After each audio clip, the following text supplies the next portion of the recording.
I know you and I had spoken while you were working at DC. That was kind of a dream job as well. Yeah. So you kind of had it pretty No, good. I have to say, like, Decent knock on highlights. wood, you know, things like stay that way. Like, you know, Right. I've been very, very lucky, and you know, things have worked out pretty well. Like, even when I got the job at like DC, it's like I don't think it's any secret to anybody. Like, I'm obsessed with Superman, just a little bit, kind of like a little bit crazy. A little bit. So I was very lucky. Like, when I got the job, like I got to work on like all the Superman books. Yeah. So like, that was awesome. I was like, oh man, I have my hands like messing around with Superman. So that was great. Right. But yeah, I mean, I'm an incredibly lucky person. I always, you know, thank my lucky stars every single day. Yeah, man. Gio, so I want to talk to you a little bit. You said, like, you don't consider yourself a teacher, but at the same time, you do have this thing that kind of drives you, like you want to give back.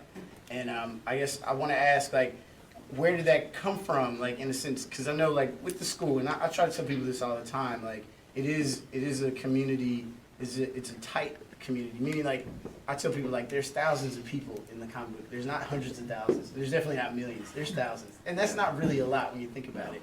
And, you know, I feel like you can kind of divide it down the middle. There are people that are willing to help, and then there are people that are kind of doing their own thing, and they don't, you know, they may be threatened or whatever by what, you know, your potential. But what has your experience been like as far as people like that have invested time and effort in developing you? What's that?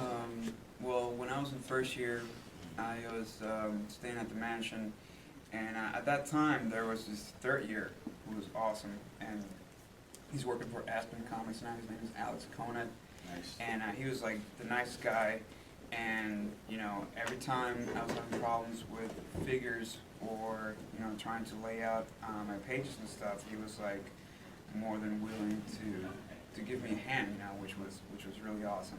And then you know, I also had other people in my class who were at the time more talented than I was, and they always you know were there for me. So you know, I think it's good to be in an environment where you know you can be close to other artists and you can get you know second opinions, you can get help with stuff that you're struggling with, because sometimes just that little bit of help or just seeing how somebody else draws it before you, you know, it'll make things click a little bit better, and you'll be like, oh, you know. And so that's kind of like where that comes from for me, you know. So I'll always you know be more than happy to do the same thing for somebody else. Yeah, I know I've experienced it just in your class and just even like just hanging out. Like you're quick to be like, here, let me show you, you know, and then you'll do it, and that's good though, because I think it's like something that gets passed on, and the people that kind of are on the receiving end as they mature and develop, they're able to give it back. But it leads me to another